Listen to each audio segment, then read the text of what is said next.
Olá, você que acompanha o site Notícias Agrícolas, estamos de volta aqui com os nossos acompanhamentos de mercado, trazendo mais uma vez, o nosso levantamento semanal do mercado do cacau, esse mercado que não para de dar emoções aqui pra gente. Essa semana, quem acompanhou semana passada sabe, tivemos virada de contrato, o contrato setembro tomou espaço, e já tomou aquela posição do mês passado, teve uma queda imediata, mas foi, angariando posições e toma aquela mesma posição, de agosto, chegando aí acima dos $9.000 em Nova York. Mas enfim, temos um posicionamento aí de demanda e de oferta. A gente precisa entender um pouco mais o que está acontecendo nesse mercado.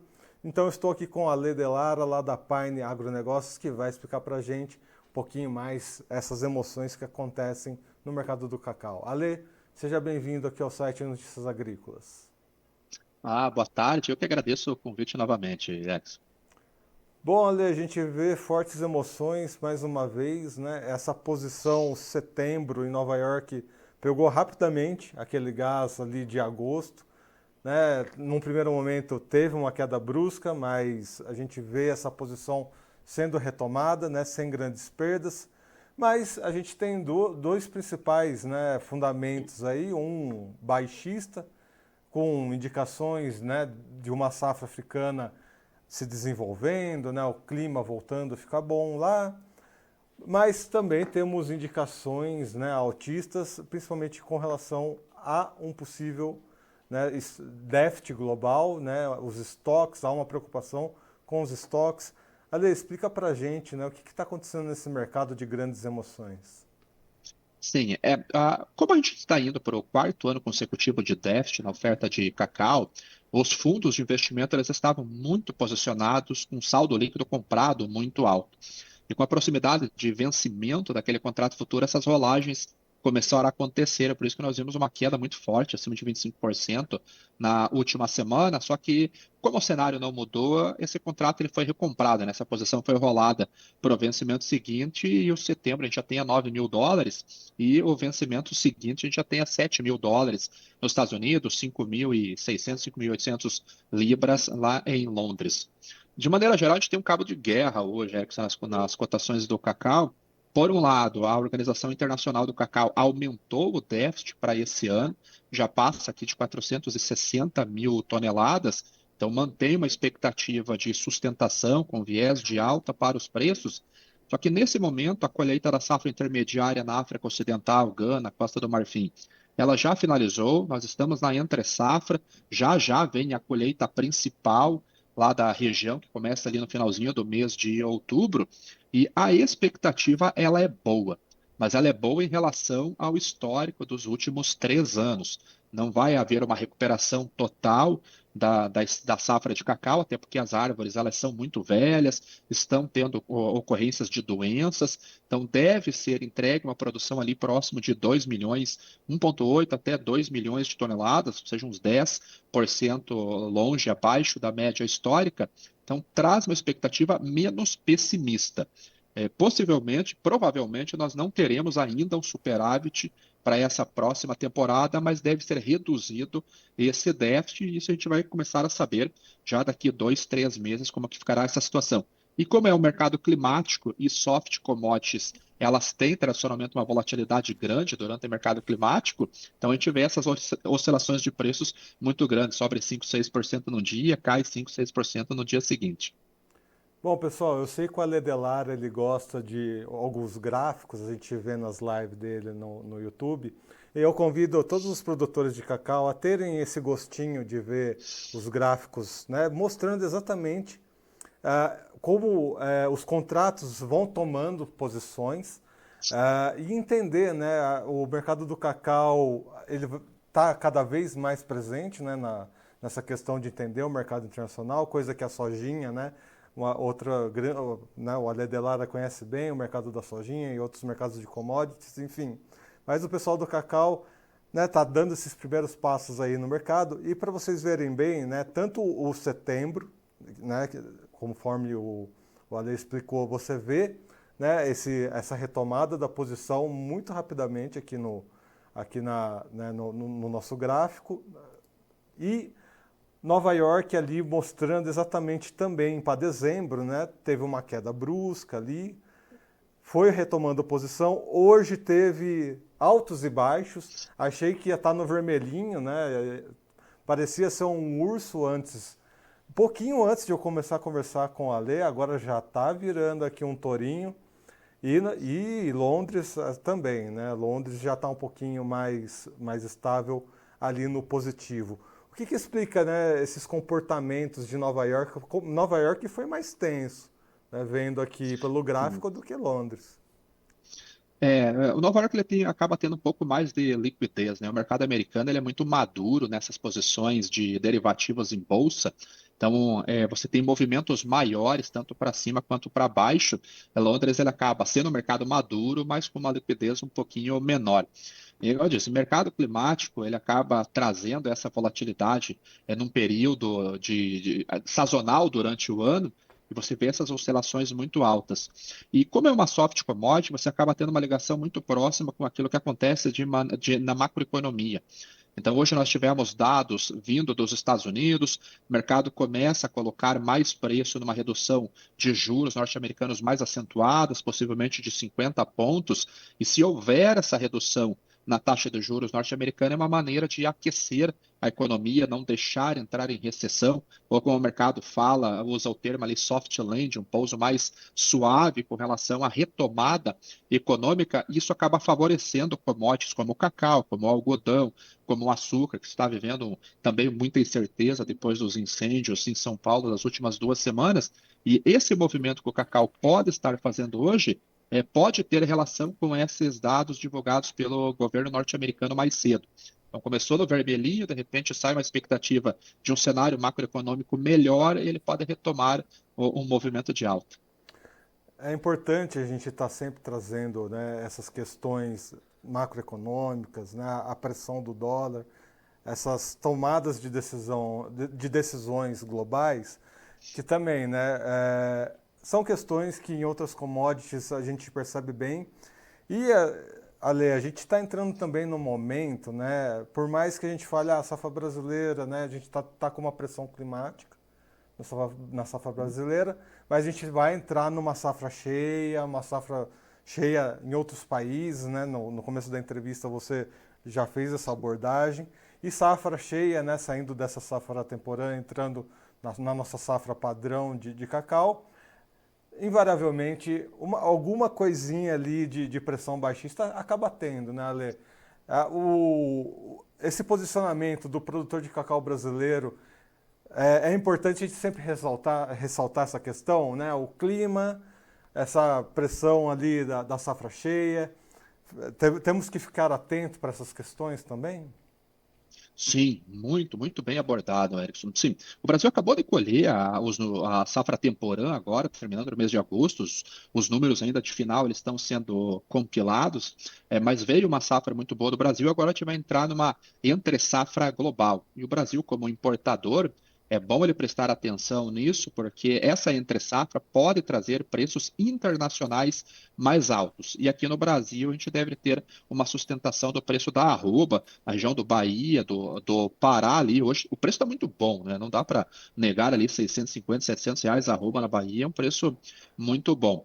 E essas variações sazonais, ou seja, quando que chega a oferta, quando que nós estamos na entre-safra, eles fazem parte da estratégia de comercialização, ainda mais na amêndoa do cacau, que ela não é perecível, você consegue armazenar, você fugir dos momentos de safra para vender na entre-safra, você acaba pegando preços melhores. Mas trata-se de uma commodity, então é muito importante o acompanhar o que acontece também no mercado internacional, porque acaba fazendo o preço aqui. E até de uma maneira já antecipando, daqui 1 ano e meio, 2 anos, o Brasil ele está entrando num aumento de produção de cacau, com expansão de área, com investimento em tecnologia, e a ideia é que o Brasil aumente o consumo doméstico e aumente as exportações de cacau também. Hoje o Brasil produz 250, 280 mil toneladas, queremos chegar a 400 mil toneladas de produção em algum momento. E preços altos costumam trazer este tipo de situação. Então, é bom o produtor se planejar, porque em algum momento nós deveremos ter um aumento de safra do Brasil e isso pode pressionar preços no mercado doméstico. Mas quem consegue se antecipar a esses movimentos e a própria sazonalidade consegue ter uma boa estratégia de comercialização, conseguir garantir margens bem positivas. Não tem como fugir do mercado hoje, né? Exatamente, Ale. E nos grupos de cacau a gente acaba recebendo algumas referências. A referência que eu tenho aqui é de Camaquã, lá na Bahia. Infelizmente essa semana eu não consegui pegar uma referência do Pará, mas na Bahia a gente tem. O cacauzinho lá na Bahia, o convencional não certificado 719 e o certificado convencional 724. Coisa de uma semana atrás estava mais próximo ali dos 750. Acho que reflete bem isso que você comentou, né? O produtor saber aproveitar os bons momentos. Ah, tá bom, a variação não foi tão alta assim, né? Foi ali de 750 para 720, 730. Tá, mas é um bom preço. Só que assim, saber se posicionar, você acaba se diferenciando na sua rentabilidade ali, né, Ale?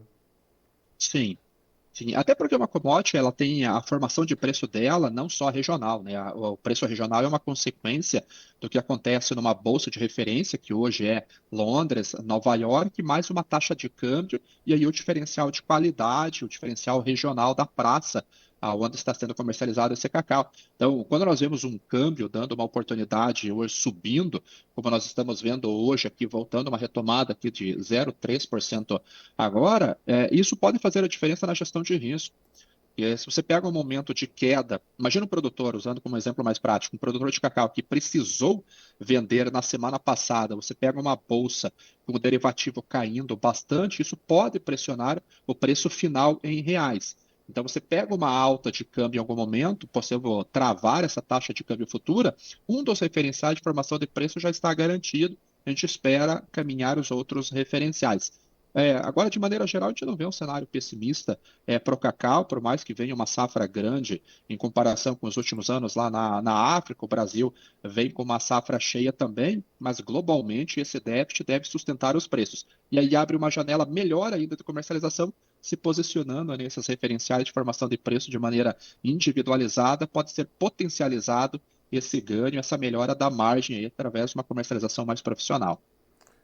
Ale, por um outro lado, né, a gente vê que essa questão para os produtores rurais, eles vão, né, pegar esses seus ensinamentos. Já fica até o convite para conhecer o Ale, ele está sempre na internet, no YouTube, tem um canal lá que ele apresenta essa questão dos gráficos, enfim, vai aprender, né, produtor de cacau vai lá aprender um pouquinho mais sobre, né, o mercado financeiro de commodities, né, na prática ali. Mas aqui no nosso site a gente tem um podcast voltado, né, mais para os chocolateiros em si, né? Principalmente aqueles chocolateiros que fazem do grão à barra, né? Os chocolates artesanais. E já está sentindo, né? Esse mercado mais focado no consumidor final já está sentindo essa alta, né? Primeiro, eles falam que o cacau brasileiro tá raro de achar, né? Principalmente o cacau mais fino tá difícil de achar. E agora nas gôndolas já dá uma sentidazinha também, né? Você começa a ver diferenças ali pro preço do cacau. O mercado consumidor está de olho e preocupado nisso também, Ale? A gente, os consumidores tendem a sentir um pouco ainda essa alta, ainda tem muito espaço para o consumidor final sentir essa alta do cacau? Eu acredito que sim, porque a indústria ela acabou represando bastante, ela não repassou todo o aumento de custos para as gôndolas. Então, esse represamento de custo acabou deteriorando um pouquinho a margem da indústria, e em algum momento isso precisa ser repassado.